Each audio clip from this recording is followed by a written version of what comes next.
red-shouldered hawk. His name is Abel, and he has lived here at the Nature Center for 2 years, and he is 10 years old.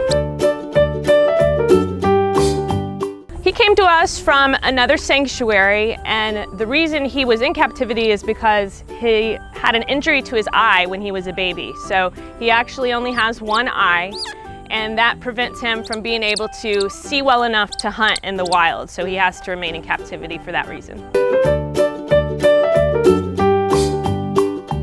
One defense that they have, it's really going to be more their speed and their ability to avoid a predator. They also might use camouflage by staying up in the trees. Really, they're not going to, once they're adults, have a lot of issues with getting attacked, since they are more of the predator themselves. If they were to be ever grabbed, they have weapons such as their beak and their talons, which are both very sharp and powerful, that they could use to defend themselves if need be, if they were close contact with anything that might want to do them harm.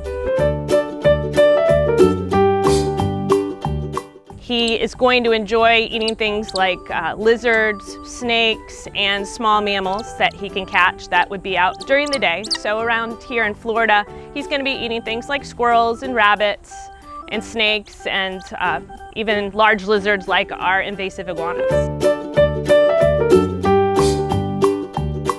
In the wild, red-shouldered hawks are probably only going to live to about 10 years, but in captivity, 20 years would be more the average, because they do receive veterinary care and regular meals. And I believe the oldest one in captivity was about 30 years old, so they can live quite a while if they're properly cared for.